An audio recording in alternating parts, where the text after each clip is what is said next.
بسم اللہ الرحمن الرحیم۔ السلام علیکم ورحمۃ اللہ۔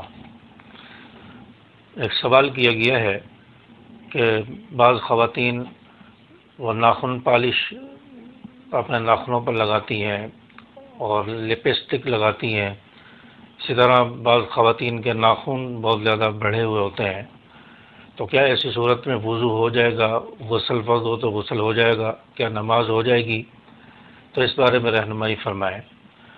تو دیکھیں، ہمارے معاشرے کے اندر ایک تو فیشن بنتا چلا جا رہا ہے، ہماری مائیں بہنیں خواتین وہ ناخن پالش کا استعمال کر رہی ہیں، اپنے ناخن کے اوپر ناخن پالش لگاتی ہیں، اسی طرح لپسٹک کا استعمال کرتی ہیں۔ بعض دفعہ ایسی لپسٹک لگائی جاتی ہے کہ جس سے تہ جم جاتی ہے اور ہونٹ تک، کھال تک پانی نہیں پہنچتا، اور اسی طرح ناخن بہت زیادہ بڑھا دیے جاتے ہیں۔ یہ فیشن ہمارے معاشرے میں بہت زیادہ پھیلتا چلا جا رہا ہے، اور ناخن بڑھانے سے ہاتھ ایسے محسوس ہوتے ہیں جیسے درندوں کے، جانوروں کے ہاتھ پاؤں ہوتے ہیں، ناخن ہوتے ہیں، تو اس طرح محسوس ہوتے ہیں۔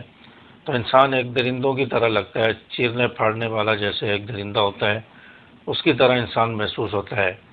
تو یہ چیزیں، ان سے بچنا چاہیے۔ یہ فیشن ہمارے معاشرے میں بنتا چلا جا رہا ہے۔ رسول اللہ صلی اللہ علیہ وسلم نے بعض چیزیں فطرت کے مطابق بتائی ہیں، فطرت میں شامل کیا ہے بعض چیزوں کو۔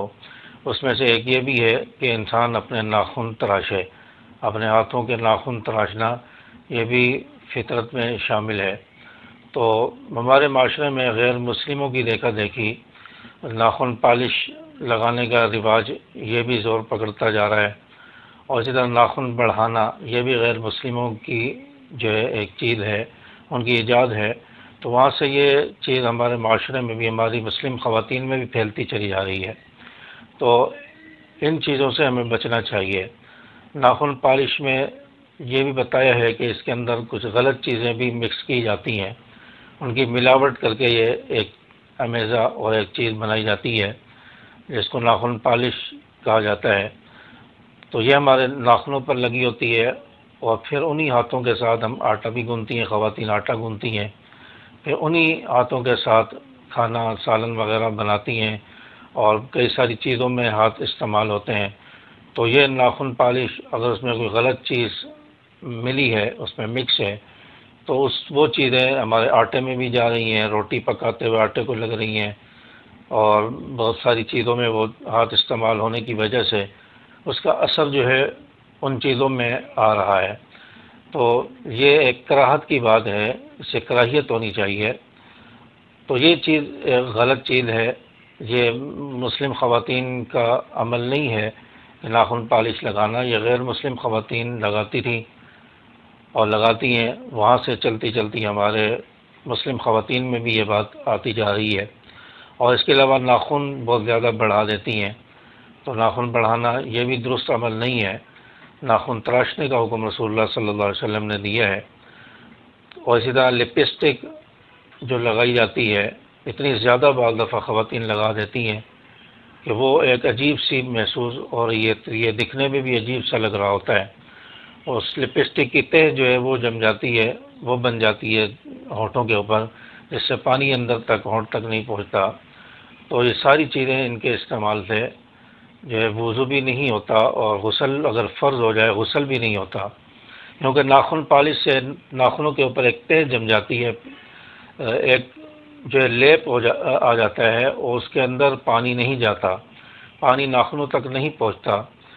اور اسی طرح ناخن بڑے ہوئے ہوں تو ناخنوں کے اندر میل کچیل آنے کی وجہ سے ناخنوں کے نیچے پانی نہیں جاتا، کھال تک پانی نہیں جاتا، تو پانی پہنچنے سے رکاوٹ بن جاتی ہے۔ تو لپسٹک وغیرہ جس سے کھال تک پانی نہ پہنچتا ہو، ہونٹوں تک پانی نہ پہنچتا ہو، تو ان سے بچنا چاہیے۔ اور اگر یہ لگی ہوں تو اس سے وضو بھی نہیں ہوگا، اس سے غسل بھی نہیں ہوگا۔ تو جب وضو نہیں ہوا تو اس سے ہماری نماز بھی نہیں ہوگی، غسل نہیں ہوا تو جسم ناپاک ہے، تو اس سے نماز پڑھنا بھی جائز نہیں ہے، قرآن پاک کی تلاوت بھی جائز نہیں ہے۔ اور ہماری مسلم خواتین اس طرح کی جو ہے مسائل میں مبتلا ہیں اور یہ چیز ان کے اندر پائی جاتی ہے کہ ناخن پالش لگا کر وہ نماز بھی پڑھتی ہیں، قرآن پاک بھی پڑھتی ہیں، تو جب وضو نہیں ہوا تو گناہ گار ہو رہی ہیں، قرآن پاک کی تلاوت پر بھی ان کو گناہ مل رہا ہے، اور نماز نہ پڑھ کر، نماز نہ ہونے کی وجہ سے بھی ان کو گناہ مل رہا ہے۔ تو اس چیز سے مکمل پرہیز ہونا چاہیے، بچنا چاہیے ناخن پالش لگانے سے۔ اس کے متبادل عرق ہے، مہندی وغیرہ ہے، تو وہ لگانی چاہیے، اس سے تہ نہیں جمتی، کلر آتا ہے، اس سے وضو ہو جائے گا، اس سے نماز بھی درست ہوگی، غسل فرض ہو تو وہ بھی ہو جائے گا۔